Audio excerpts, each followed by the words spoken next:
It is. So I'm Rich McFall, Business Account Manager with Nebraska VR or Vocational Rehabilitation. And chair, I guess. Take it to you. Corey Hale, Business Employer Liaison for Community Alliance, and I have brought along our newest employee. Ben Frakes, I'm with Community Alliance. I'm a employment specialist. Tammy Jensen, City Council Bluffs. Alicia Johnson, Metro Transit. Lindsay Button, MAPA. Court Barber with MAPA. Brandon Smith, Omaha Public Schools. Donna Moxley, City of Papillion. Amanda Parker, City of Bellevue. And online. Kaylee Stanley, City of La Vista. Ann Brodeen, United Cerebral Palsy of Nebraska. Kristen Hart, Iowa DOT. Mark Landers, Southwest Iowa Transit Agency. Laura Lutz-Zimmerman, Iowa DOT. Cale Broderson, City of La Vista.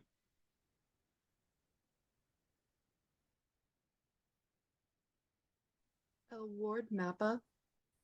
Thank you. Vicki Quates Ferris Empowerment Network.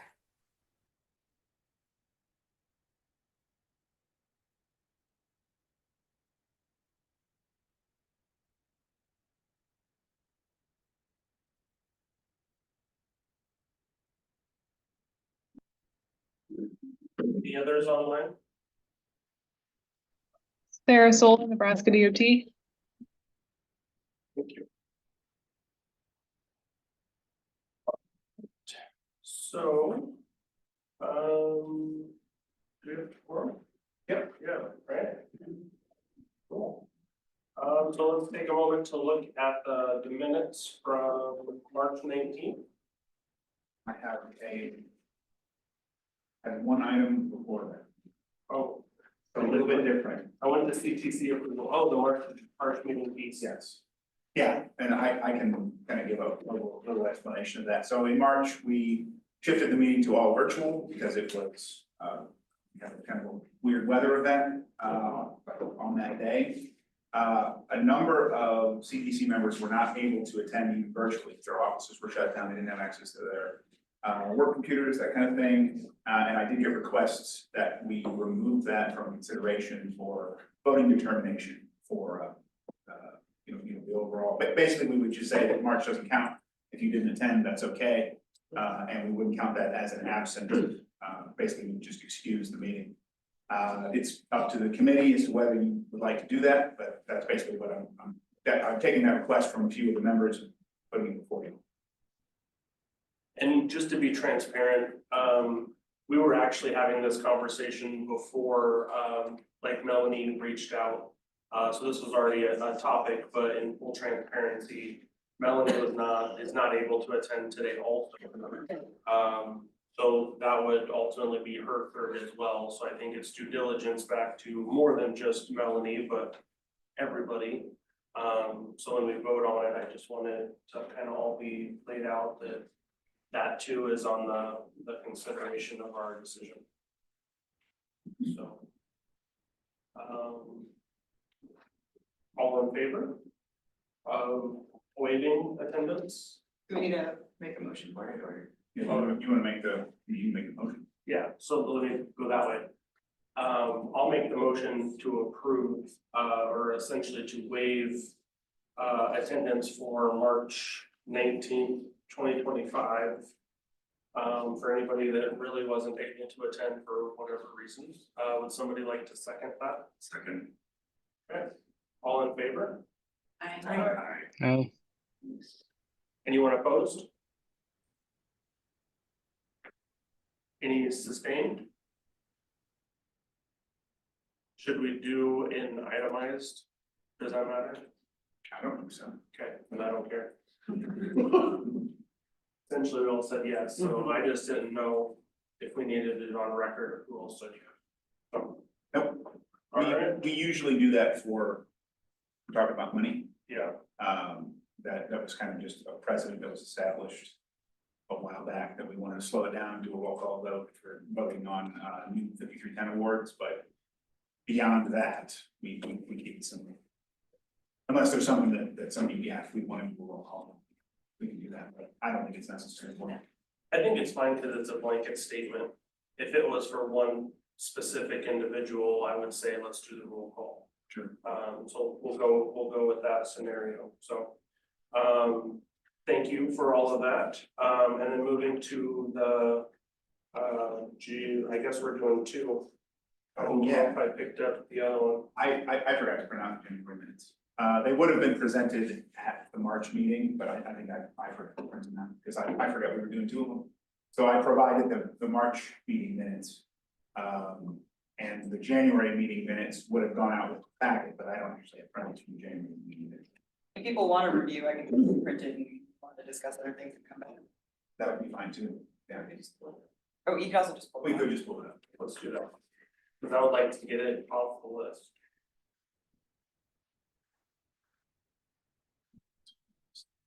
Like, Props to you for linking it in the agenda. I always do. It does make it a lot easier to go back and check it out.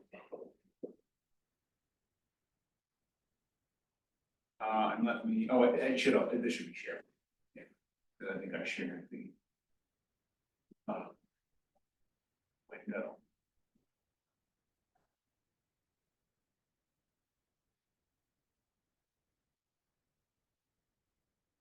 I remember we had those three that we did approve. Right. Yeah. Yeah, that was back in January. And you can tell me if you want to do that.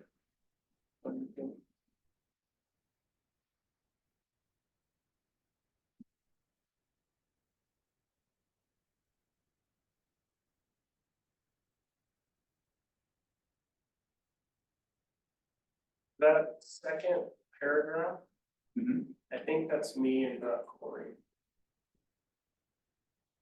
Okay. Did you say that? No, I did not. I think that was me.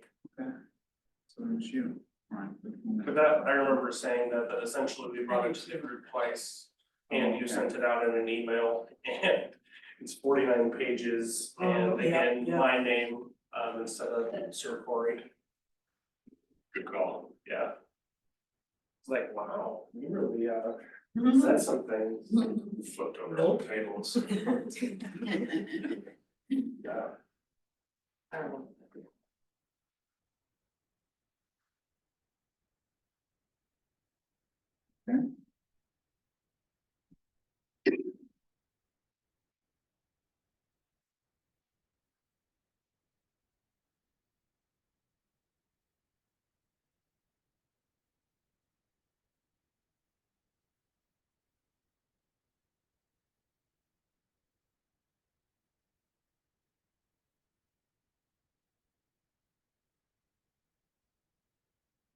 Dude. I'm not just Which one? on the last paragraph of the. Item 3. Putting together a working group. I don't know, was that? It might have been both of us. I think we both decided. This one, yeah. It was. Yeah. I remember us talking about it. I don't remember if I brought it up or if you brought it up. It wasn't me.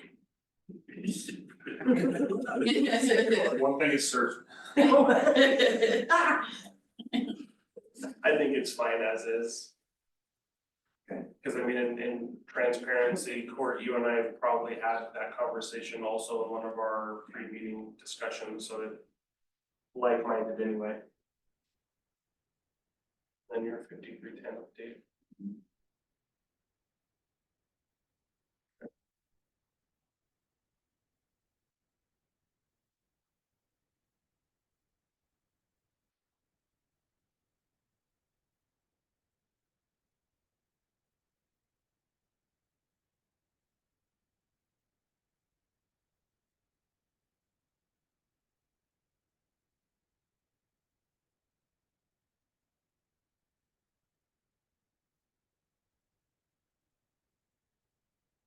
I think that last one also was me. Yeah, I think there must have been some confusion about who's who.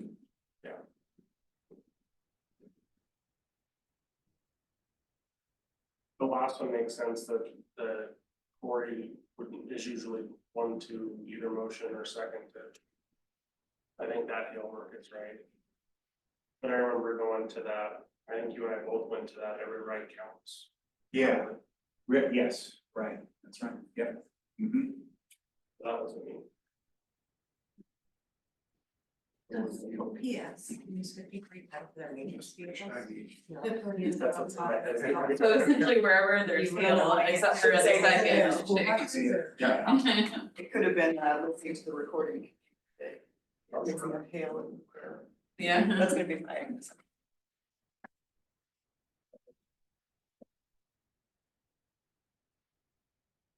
All right, in that case, we can, if somebody wants to make a motion for approving the minutes, assuming there will be the corrections added to it. Sure.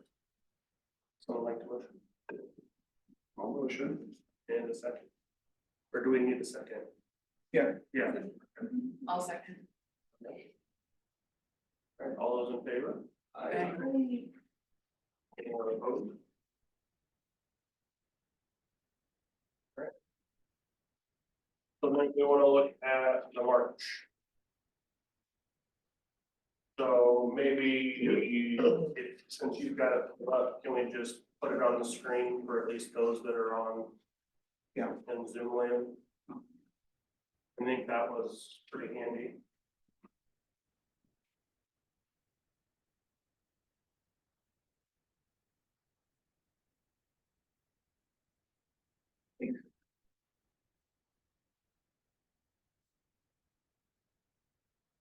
Not sure if it's necessary to change, but it should be regional metropolitan transit authority, not regional transit. Just missing the metropolitan. Where? In the paragraph on, under the microtransit pilot project. Oh. In the second paragraph. Less. Sentence. Oh, okay. Oh, yes. To be regional Okay. metro. Yeah, metropolitan. Sorry.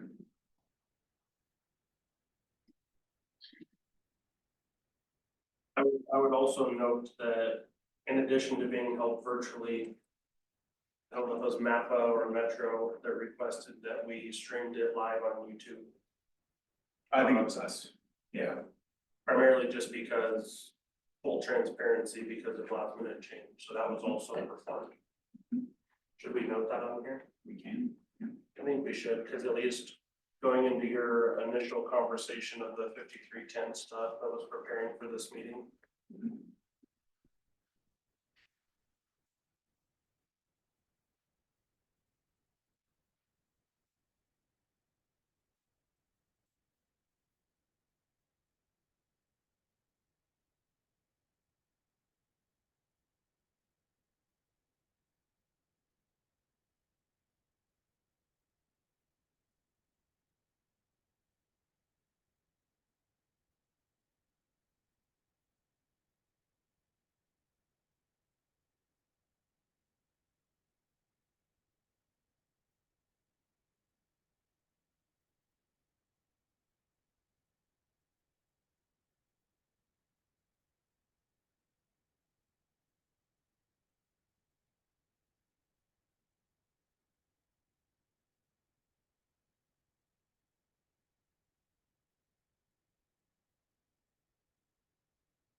One thing I would like to reiterate is primarily if we do a virtual only meeting, I'm gonna reiterate of trying as much as possible to have cameras turned on.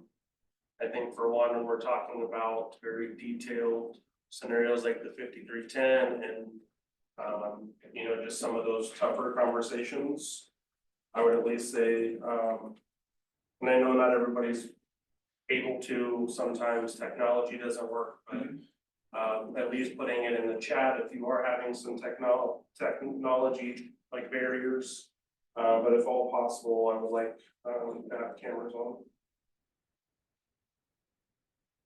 But I just felt kind of weird with you and Court and I being the only ones with our cameras on, and those are 5310 stuff, and Sure, yeah. it's a heavy topic. Yeah. So, okay.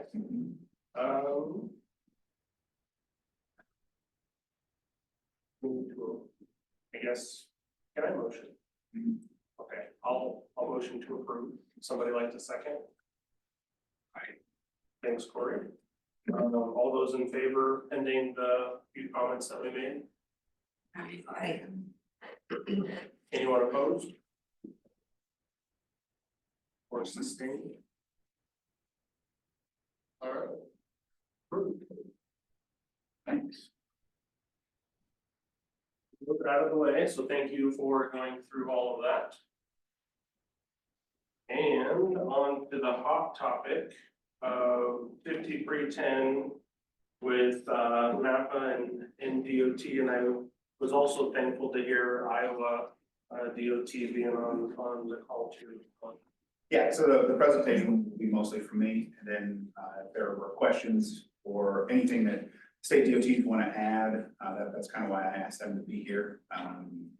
Thank you to both all of the representatives from Iowa and Nebraska DOTs. We appreciate you sitting in on this, and we'll just get right into it. So this is basically just kind of a reiteration of one part of what I went over at the last meeting, that basically the MAPA staff feels like we can't continue to run the 5310 program, at least in the way that we have been doing so over the past 9 to 10 years, since we took on most of the responsibility of doing all of so basically this is all of project selection and applying for grants through the FTA and then coordinating with state DOTs on the purchase of vehicles. So it's kind of split up into those three pieces. And what MAPA has basically has been talking with state DOTs about is effectively eliminating the direct relationship between MAPA and Federal Transit Administration. So right now, when it comes to the service contracts, MAPA is putting applications into the FTA to basically manage those funds directly. It's kind of an odd thing for an MPO to do. There are some other examples in the country of MPOs doing it, but it is a little bit of a weird thing for us to do. And then the fact that we kind of complicate it by splitting the program between vehicles and service contracts also makes things a little bit more challenging to deliver, because then we're having to coordinate with the state DOTs, and it's unusual for them, and then it's unusual for FTA. It kind of makes it a little bit difficult on all parties. So one of the goals of a transition is to simplify that, and is to basically make it so that most of the funding is just going through through NDOT, and some of it would go over to Iowa DOT. That relationship doesn't really change that much under a potential new arrangement, but that's effectively it. It's to simplify the process for all parties. It should actually make it a little bit more clear for particularly vehicle recipients working with NDOT. It should make that a lot easier than how it is now. Because right now you're going through MAPA, and then there's kind of a transition with NDOT. You've got to figure out who you talk to and everything like that. So we're hoping it simplifies some things there. But we do run into issues with trying to coordinate the funding between FTA and the two DOTs. And at a certain point, but it was a few years ago that NDOT approached MAPA and said, would you like the state to start doing basically handling the whole of the FTA relationship? And at the time, we were a little bit hesitant to move forward with something like that, but now as we kind of moved forward with it, we're finding more and more that there are things that the DOT can do for us that it's just very challenging for MAPA to handle as an MPO, just because it is kind of an odd relationship. So that's where this comes from. And I think I'll add one more thing to that, it's all joined you guys. Sorry. One of the quick things to add to that is that, I think we would still retain, and this is still stuff that we're trying to work out, we would still retain our ability to locally within our region define the priorities of which vehicles and how the vehicle purchases, right? Like, that would still be retained here as part of a selection process. But once that is done, it's a complete handoff to NDOT, and so local institutions would work directly with NDOT, and MAPA would no longer be in the middle. Right now, we suffer through, and I really do say suffer through, because some of the paperwork gets lost. Sometimes some of the signatures don't come through. And then we have these questions of like, well, where are my vehicles? And we feel really badly because we're dependent on some of the replies and information from NDOT and or other partners. This would give the local communities or the local institutions direct contact with NDOT after the award. So we see that as a direct benefit to our local institutions. We would continue to be a part of project selection, so the CTC would still serve in the role of reviewing applications and then making the recommendations to NDOT. The NDOT would reserve kind of like final decision makings, particularly when it comes to making sure that all the federal requirements are met. So if we missed something at that level, then they would basically be able to say, hang on a sec, what's going on here, and they would maintain kind of veto power over some applications. But generally, our priorities would carry that to the state. So what's the difference then? Because that's pretty much what we're doing now. The process is of selection is here. And then it's handed to NDOT for them to finally get to us when they're available. So there's two things that would change. One is we would start using NDOT's application. Okay. So the application process, we would basically be following their schedule on project selection. So when they do a call for projects, we can do a call for project. And then the big change is the program would become vehicles only. So anybody who's getting a service contract now, basically we would be setting up a plan to wind that program down. And there are some agencies who only get vehicles right now, so in which case you're not going to see a huge effect other than it's probably going to simplify your communications with the DOT. For agencies that are only getting service contracts, we're probably going to have a conversation because your ability to access 5310 is going to change. And then there are some agencies that are doing both, in which case we might want to talk about shifting awards to vehicle awards or something of that nature. Online is having some difficulties hearing. Can we check the mics quick? Yeah, I don't know how we want to do that. I mean, I could try to project at a microphone instead. Is the service fund, so is that the operational? Basically. Same, okay. Yes. And so soon those will be no more. There will not be any of that. Correct. Okay. Yeah. So, yeah, assuming that we make the transition. And I don't know if does me speaking louder, does that help with folks online? Yes. I can hear just fine. I'm not sure if it's an isolated case, but maybe a couple of others want to chime in too. I can hear as well. Right, sounds like we're good. Okay. So where do the operational funds come from then? NDOT? All right, so basically the operations fund, yeah, if I was to, operational funds and service contracts are effectively the same thing. They matter more on, the difference matters more when it comes to actually like dealing with FTA. But that's what I'm talking about, is effectively is submitting for. But where do they come from? So if they're gonna go away, is it NDOT saying, no, we're just not gonna do this anymore, or is it a MAPA thing, or is it both, or? It's a little bit of both. Okay, So the main thing there is MAPA, we effectively, what we want to do is eliminate our direct relationship with the FTA. So we don't want to be applying directly to the Federal Transit Administration for funding. We would like that to be on the state DOT. Because the state DOT is already putting in applications for statewide 5310. And we feel like it would simplify the process and make things a lot easier on everybody. so then the service contracts would be moved over to vehicles only, that's what you're saying? Right, Okay. so basically, Just making sure. 5310, you can do, there's a number of different project types you can do with it. Primarily, what we do in the region is buy vehicles Okay.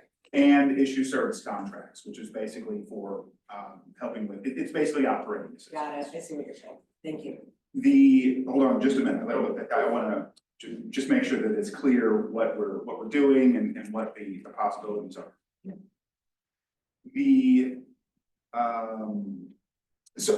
But in order for us to eliminate that relationship with the Federal Transit Administration, we would need somebody else to handle all of that. So it's kind of MAPA asking, who can do that and who's willing to do that. NDOT has been the only agency that has said that they are willing to take that on, but they have the requirement that we not do service contracts anymore. Got it, okay. So that's what's going on. It's not like NDOT is not necessarily mandating that we do it this way. It's just if we want them to take it on, that's what has to happen. They don't want to continue. Administering the service contracts is a lot of work. And that's a lot of the burden issue that's on MAPA right now. And it's not, and to add a finer point to that, I think we are required to pass on federal rules and regulations to groups and agencies that are not normally comfortable dealing with these high burdens of proof for submitting federally required information.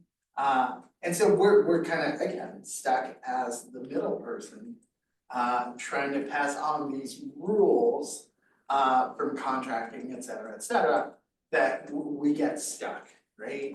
We end up having concerns and issues with groups and providing the adequate information that we need to submit in order to receive reimbursement. And I think that's what's been going on internally at MAPA. We've been trying to figure out how do we, one, meet the federal rules and requirements and thresholds, and two, how do we communicate that with our service providers and ensure that the information that they're providing meets the rigor of federal requirements. And that's kind of the big run, because we've had challenges with that, being very brutally honest with everyone. We've had people submitting submitting for reimbursement and spending the better part of 8 months to try to figure out how to submit that information. And it takes a lot of staff effort, not just on court, but our finance department and others that are working with these service providers to try to get the information correct. One thing, so I had a comment that I was gonna ask for here too. But I think going forward, maybe since there's lots of questions and concerns, then maybe we raise hands, kind of whenever somebody might have a question or whatnot, and including the online side. One clarification that I was gonna ask is that currently, MAPA is accepting applications for the 5310. That's the application that you're referencing, right? And going forward, the plan would be to go to NDOT's website to complete their application, which, if I understand correctly, has been the same application that they've used for a while. I believe so, but they may be in the process of updating that. I'm not 100% sure. I was just trying to say, like, essentially, it's not something new. No, it's not. But the other side that I know we talked about in previous meetings was asking, and in DOT, Iowa DOT, feel free to chime in, because I know you guys weren't there when we previously discussed this, but realizing that either one of you are not always able to attend CTC meetings, I would at least like, if you were to email court or having some kind of update and prepared for each of our meeting of maybe the status of vehicles. I can't remember our full detail of what we were looking for communication on for each meeting, but essentially realizing that you're not able to necessarily attend, but at least have something representing your own Department of Transportation, so we can continue to go through with our possible project selection and essentially just continue the function of. And I think that will be, we'll probably be developing, if we were to move forward with the transition, we would probably develop a new process there. So there would, I think that there's a lot of room for discussion about exactly what the process would look like, especially when it comes to the applications and then the actual delivery of the vehicles. And one more, when you say service contracts, I only know of Bellevue and Council Bluffs. Is there more? Yes, quite a few of the nonprofit organizations Okay. they receive service contracts as well. Okay. So Vicky's got a question that she put in the chat as well. Asking if we're working with agencies that will be impacted by no longer having service contracts available, and are we providing time for agencies to adjust? Yes, now I haven't reached out to every agency individually yet. But that would be a next step after we decide that we want to move forward with the transition. And then Kristen, you've got your hand up. Yeah, I just wanted to give a little bit from the Iowa DOT perspective. I think more conversations have happened with Nebraska, as they should. There's a lot more projects happening over there. But from our perspective, I guess we're not crazy about administering these funds. We don't have any other urbanized areas, large urbanized areas that are over 200,000, where we administer 5310 funding. That goes to the designated recipient. They do the grant applications and et cetera. So I would just caution that Iowa DOT is not fully on board necessarily with this. I just wanted to give that perspective.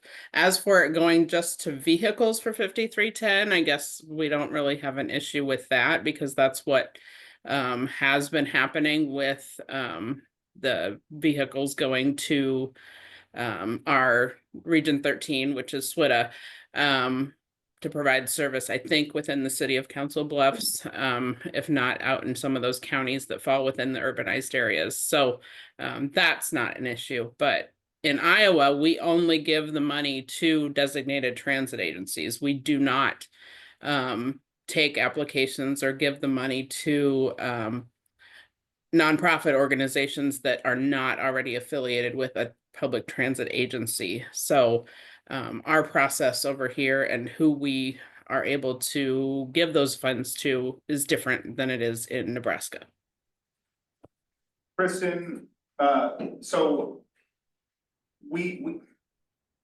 my understanding of the situation is that we wouldn't actually be changing the relationship with Iowa DOT with this proposal. The Iowa DOT administers the funding for 5310 vehicle purchases from this region right now. And what I'm effectively hearing is that that's not even something that you're interested in dissolving that relationship. So you're referring to the flex funds? Yes. Okay, so, and that's what goes to SWITA, right? Does any 5310 funding go directly to Council Bluffs itself for services in Council Bluffs? Yes, so Council Bluffs is, I believe the only agency in the region is the only Iowa side agency that's receiving funding. So, and they apply for both vehicle purchases and service contracts. MAPA administers the service contracts, and we have those funds in trans. Okay, But the vehicle purchases, we flex to the DOT. okay. And we've been doing that. I guess our preference would be to have some sort of relationship for, Council Bluffs to be administering some of this, but, yeah, the flex funds, it's been done, and we can probably continue doing that, but if there's more than that happening with what's happening on the Iowa side of the river, I don't know that we really want to be administering a lot of this. There would be no change in that relationship. The flex might come from NDOT instead of MAPA. But beyond that, there wouldn't actually be a change. We tried to keep the Iowa side as close to the way it operates now as we could. Until now, that we would basically be changing it so that there wouldn't be a service contract. So there would be an impact to Council Bluffs through that. Okay. Okay. Yeah, well, my meeting minutes from our last conversation were about 2 years old, so I know. Thank you for giving me the refresher on all of this.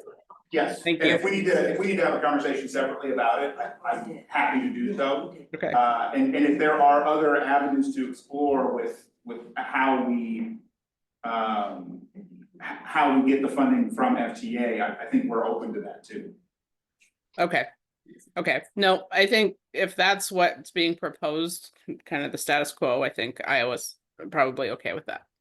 Okay, thank you. Thank you. Another raised hand? Yep, Sarah's who would. Okay, Sarah, please.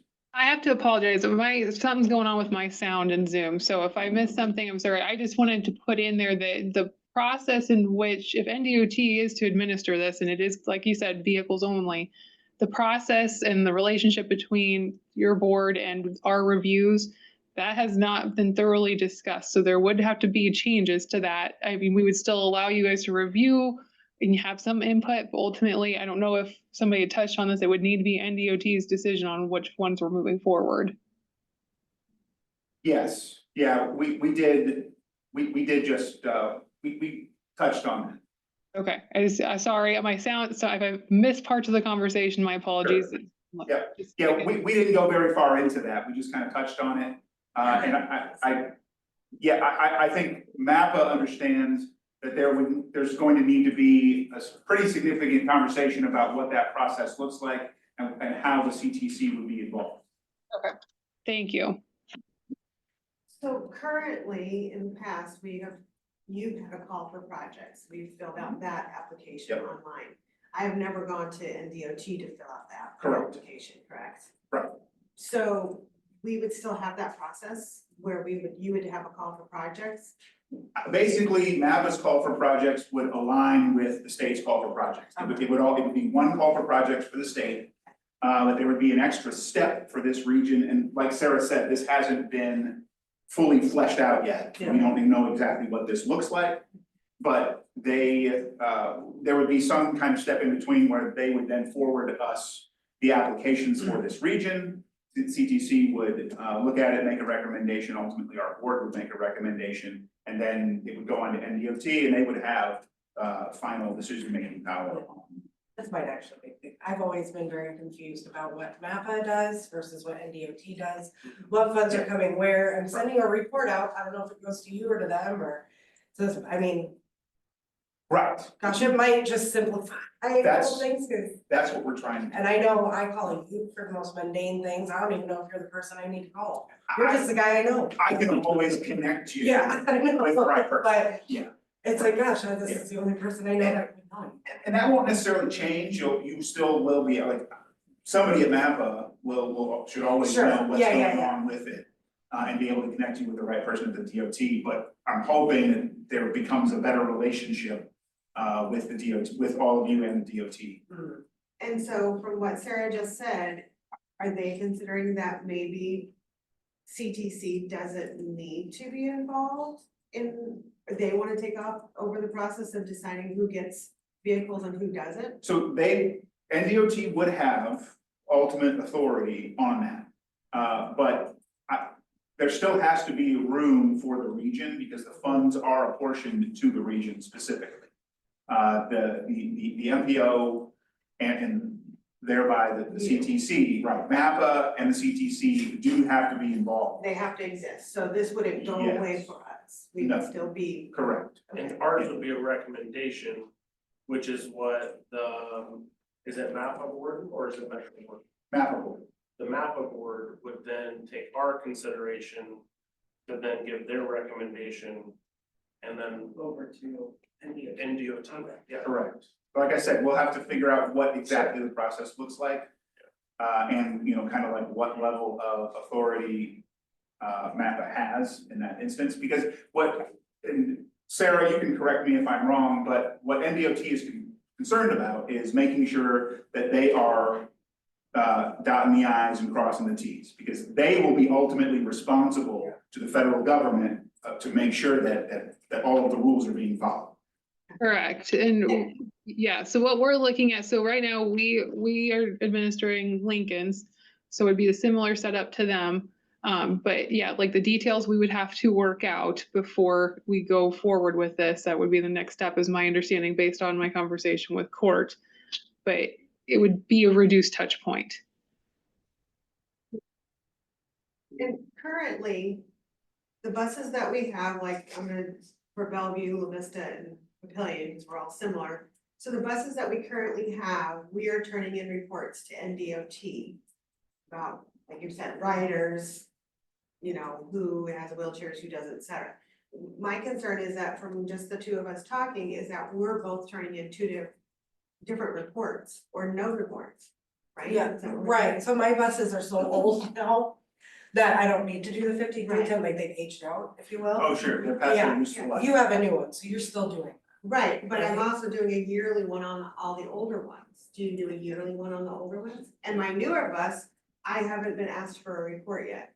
So it's concerning that we're all still in this weird transition of NDOT, new people coming on and trying to figure out. Yep. Am I even relaying all the correct information to NDOT for them to be able to transfer that information to the FTA, right? And part of the problem there is because we have such separate systems for doing this. You're applying to MAPA, MAPA is providing that information to NDOT, and things do get lost. It would make it a lot easier on NDOT if it was one process. If it was their process, they designed it, and everything just flows through their system. Because I can just tell, having done this for as long as I have now, that MAPA's process being different makes it makes it much more difficult on NDOT because they can't just go through their flow and you know, from application to delivery, and we kind of create bumps that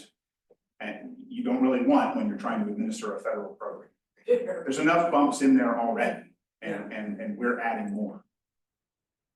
Happens to the service contracts then. Okay, yeah, I guess if there's no other questions about the process generally, I can get into. So for the vehicles, we're just still in flux as far as making decisions, trying to figure this out. Right? What do you mean by influx? I mean, I just feel like there's still a lot of questions that NDOT is saying that we're still trying to figure out. I feel. When's the change supposed to take place? If That hasn't been decided. ideally, Within the next year. okay. And what about the call for projects that are still sitting out there that haven't been fulfilled? So will a new application need to be made for those, or are they just gonna fall back on the way we are currently doing this? I don't know if we've actually had the conversation, like when it'll be different between service contract awards and vehicle awards. I don't know that we've necessarily had the conversation about honoring existing awards. That's probably at least for when it comes to the vehicle purchase. That's something I think that still would need to be discussed. There's not many more years of that, because we haven't done a call for projects in a bit. And I wanna say, I don't think, there might be a little bit programmed in FY26, so next year. But after FY 26, I don't think 27, 28, and beyond have any programs. So if there does need to be some correction there, and we're kind of like figuring out, exactly how those awards will transfer over. There's not much, but yeah, we probably do need to address that too.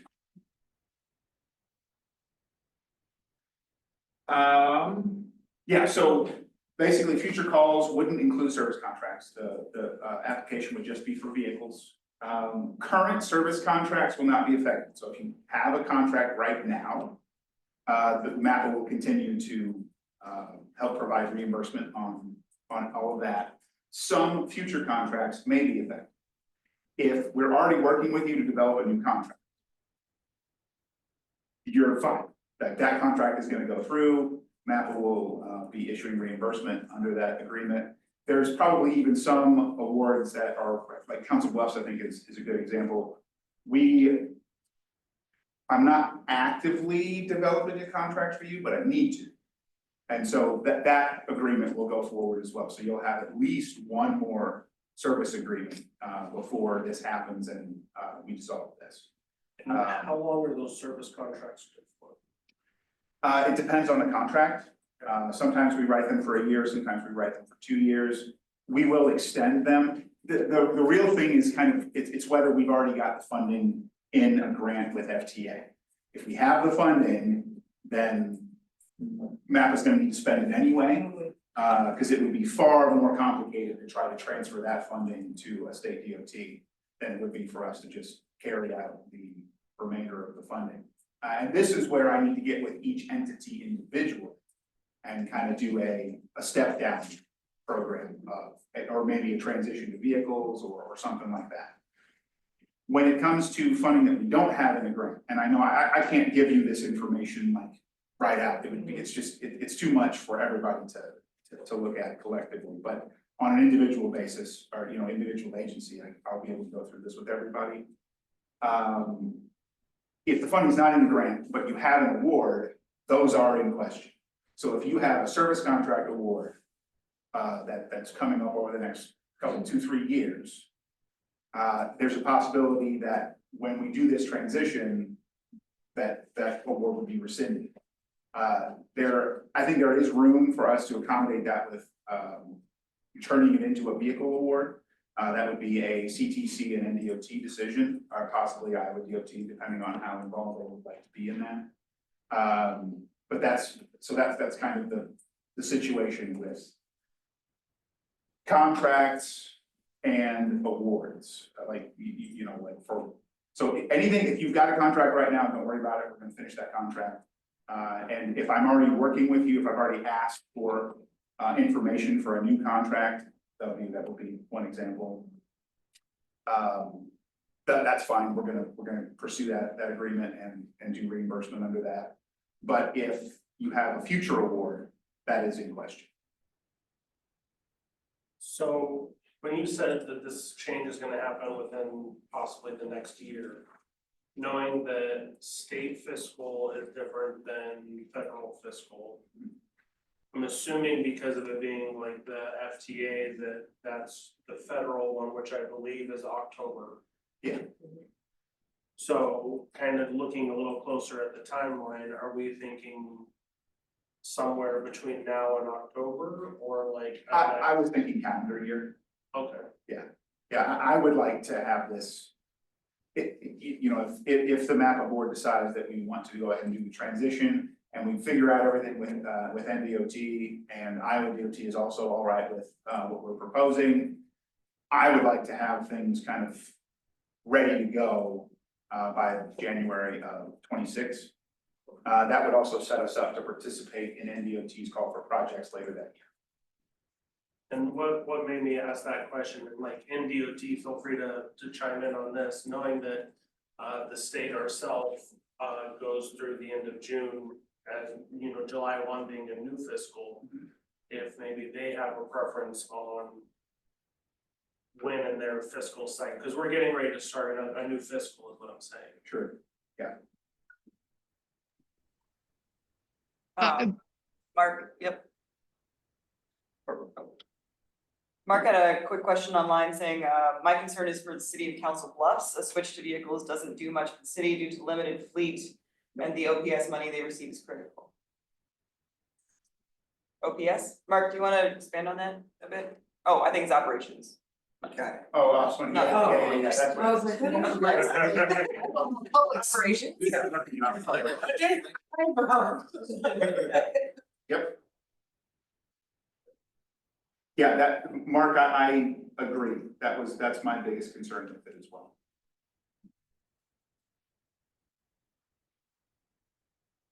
There's some others in the chat. No, I've been watching the chat. Oh, no, okay, I just saw you. All right, Yeah, you're just clarifying operations. okay. And then, so I guess if we want to, like, go back to what I was saying of NDOT having a preference on when in the fiscal part of this, to trying to help court get a timeline going, that, again, the state's fiscal starts July 1.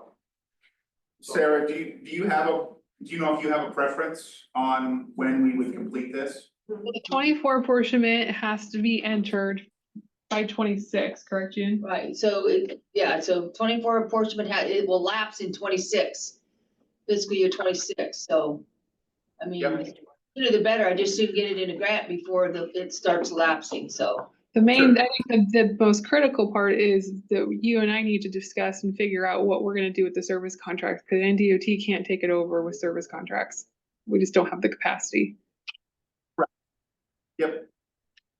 But otherwise, you don't have any concerns about timing regarding like the state fiscal year, do you? No, No. no, we're talking, so it'll lapse in this federal fiscal year 26, which starts October of 25. Right. Yep. But they always want everything in by March 1st, so of 26, so we don't have much time because we're already in April of 25 already. Yep. Yeah, that's why I was getting at that. Yep.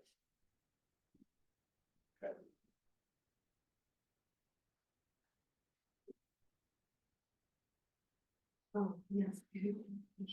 So ultimately, in addition to working with NDOT and figuring out kind of how the process would work if we end up doing this, the decision will need to be made by MAPA Board of Directors, and they're going to want a staff recommendation, information from NDOT, kind of like what NDOT is thinking, and also, I don't want to disclude Iowa DOT here, because that we're, like I said, we're not really changing much of the process from their perspective. But we do want to make sure that they're okay with how we're setting all of this up. So we will also want Iowa DOT's input, and then CTC input. So we will want probably some kind of recommendation or some kind of statement from the CTC to take to Board of Directors. Kristen? Yeah, I just want to echo the same concern that Mark Lander had about the city of Council Bluffs, and just I think want to talk to them just to make sure that they're on board. I don't know if anybody from the city's at the meeting. I don't know who's all in the room, but I think we'll just want to have a talk with them about this. Amy, I don't know if you want to say anything at this point, but okay. Open to conversations. Sure, all right, yeah, we do have a representative from Council Bluffs here, and we'll set up a conversation. Is there any kind of, knowing that we've done a lot of like time for public comments and kind of like a time frame of when agencies can maybe reach out for comments before necessarily like the next steps? Is there a public comment for agencies to have time to reach out before the next step? I could provide, I could give you kind of a rough window right now. I would think it's gonna be a few months before I bring this to the CTC as like a hard question. Yeah. Because in my mind, I was thinking June, July, something like that, just from what we were previously. I might even say it'd be a little later than that. Yeah, it kind of depends on other things that we've got going on, but I would not expect it before July. So there will be a few months, and then, like I said, I'll want to meet with some of the agencies individually and kind of let them know like what this means, basically from a financial standpoint of, this is what you've got now, this is what's safe, this is what you stand to lose. Okay. And these are your options. Yeah. Yeah, that's my intention. That's what I was.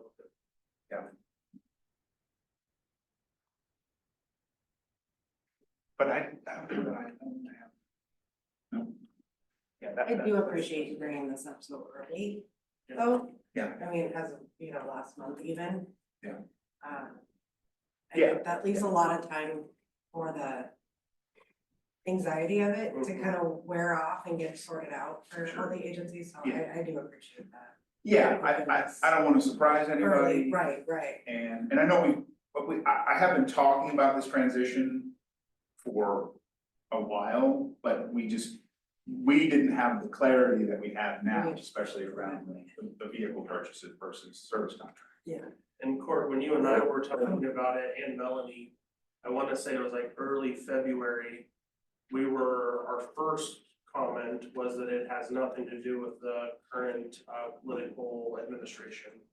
That this Right, was, this is not, this was in the works before that. it's just kind of a long time coming sort of thing. Yeah, so essentially that it wasn't related to in any of that side, so.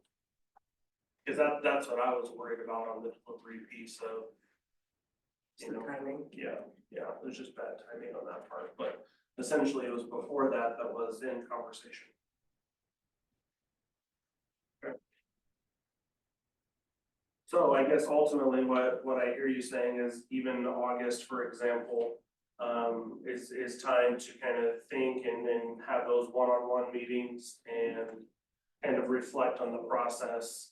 Because even it sounds like we might need to, you know, a flow chart or something to kind of visually express where something might outline. I think you guys have some valid questions on when reporting is necessary.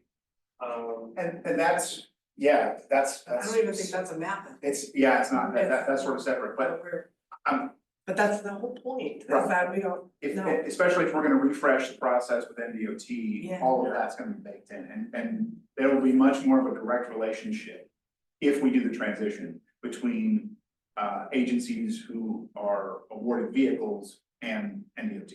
Yeah. I mean, you guys have valid questions on if the vehicle is timed out of funding, and then you mentioning the annual reports. But, you know, I mean, those kind of things, which I agree to with Court saying that there's not necessarily why add speed bumps. Right. So.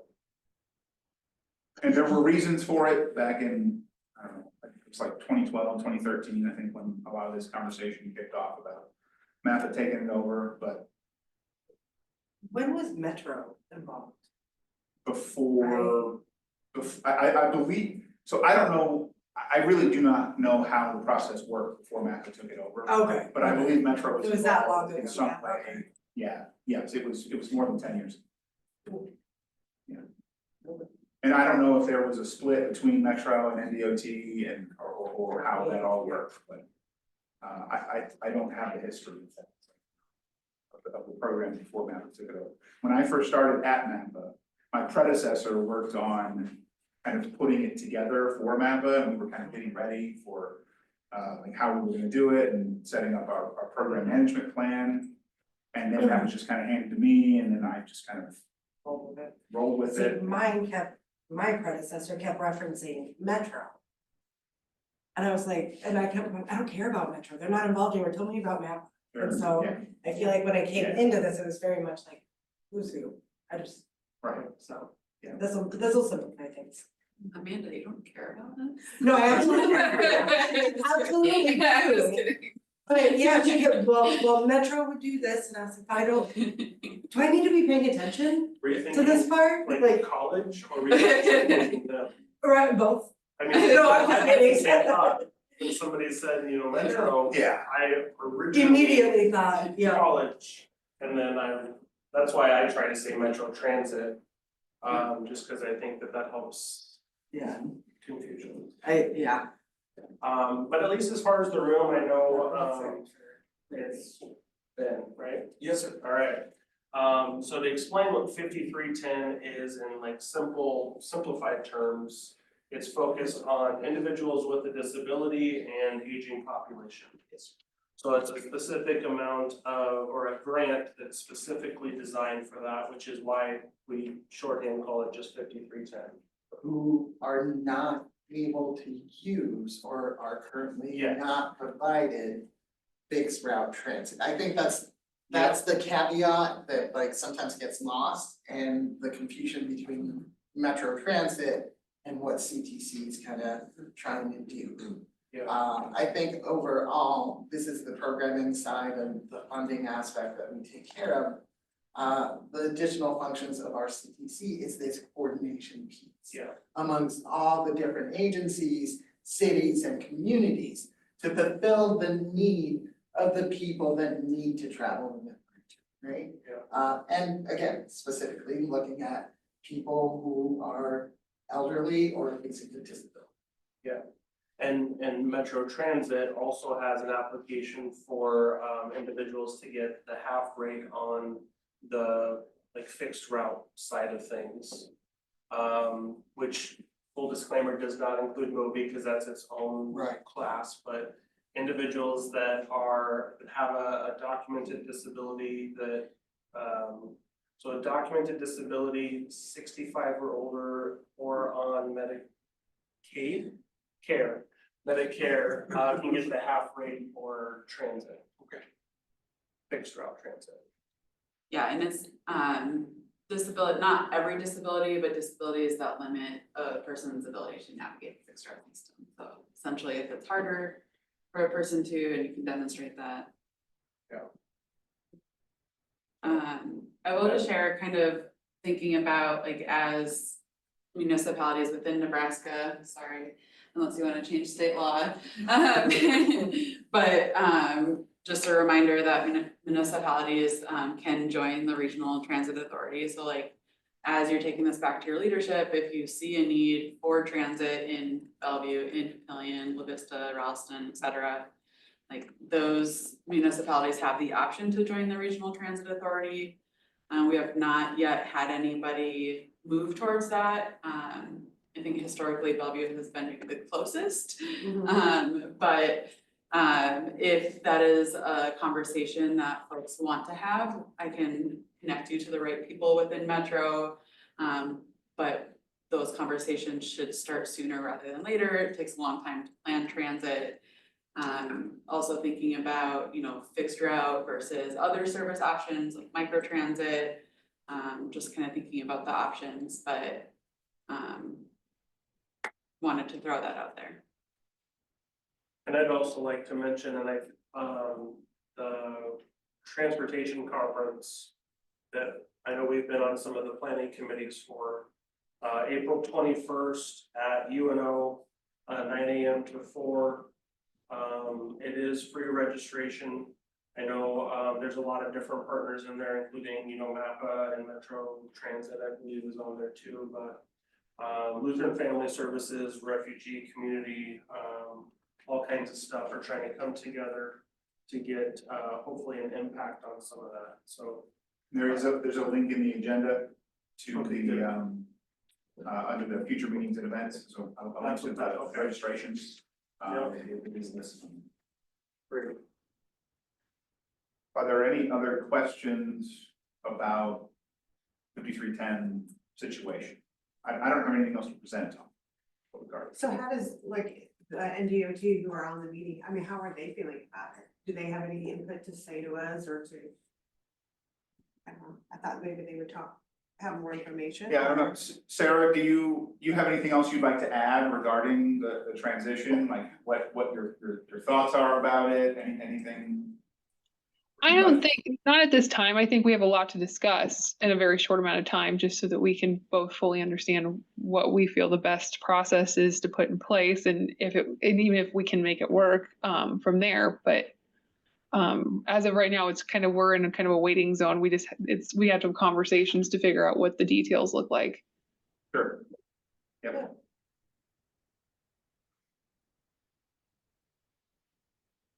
One more thing, I was also gonna mention that Metro does have a train the trainer program, so if there are agencies who are within the service area, like close to a fixed route or within the Moby service area, and you want to learn how to train those that you serve on how to ride the bus, whether in a one-on-one setting or a group setting, we do have that program. We have a community mobility coordinator who used to work at Community Alliance, who is our trainer, and we can set those up, or we can get you on a list when those kind of standard open sessions are set up. Right now, our support of employment specialists will learn with the individual. So it's like, we'll figure this out together. Yeah, and we have training materials that we hand over to you that can help guide you, so we're happy to help make that a little bit easier of a connection, and thought it might be helpful, especially for the nonprofit agencies who were relying on service. I know you and I keep talking about doing that. I think this summer is probably on our focus, maybe. Thank you for that. Any other business or questions on? I know we've had a lot. Yeah, hi, this is Brent from DOT. I have kind of a question for Court. Just want some clarification on the process. Recently did the FY 23-24 5310 flex, and the projects weren't identified, so I had to go look in the tip for that. So typically, is it you guys select the projects, they're going to be put in TPMS, and then you'll send me that 5310 flex letter with those projects identified? Yes, yeah, and it's been kind of an evolving thing on the Nebraska side, and I don't know that I've ever really coordinated as much on the Iowa side, and if you would like, if there's things you would like to see, because I don't necessarily know everything that you need. And I have a much better idea now that June with NDOT, she's kind of opened up the process on the Nebraska side to me a little bit more, so I have a better understanding of what she needs. So if there's additional things that I think we should coordinate is really what it comes down to. Yeah. 'Cause we should So, probably chat and about so I'm looking at, yeah, the letter I got last year and ones in past. The only addition I would change to it is identify the vehicles or the operating costs, basically what you guys put in your tip. Sure. Identify that in the letter, and then we'll have that to submit.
Sorry about that, everybody. We had a bit of a tech issue, but I believe we're back now.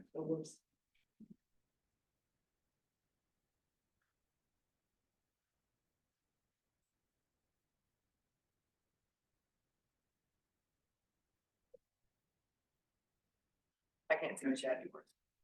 Oh, Thanks, Chrissy. we're back. Okay, All right. yeah, is there any additional business, I suppose?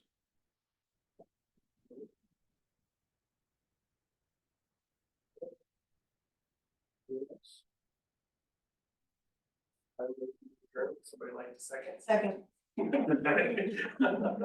All in favor? Aye. All right, anyone opposed? All right, they're done.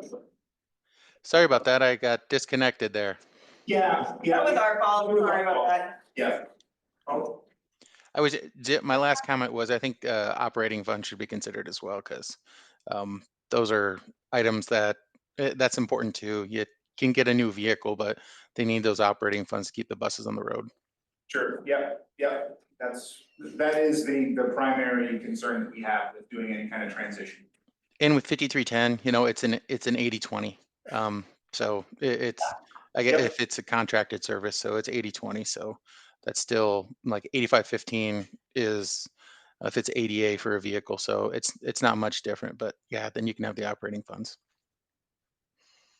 Yep. all right, that's it. Adjourned. Yep. Thanks, everybody. Thank you. You're welcome. It's fine, just feel like it's been 10 years ago. Same time as I. We're probably right there, right, or right, yeah. I'm glad at least one of the meetings has that. Yeah, right. Okay. Yeah.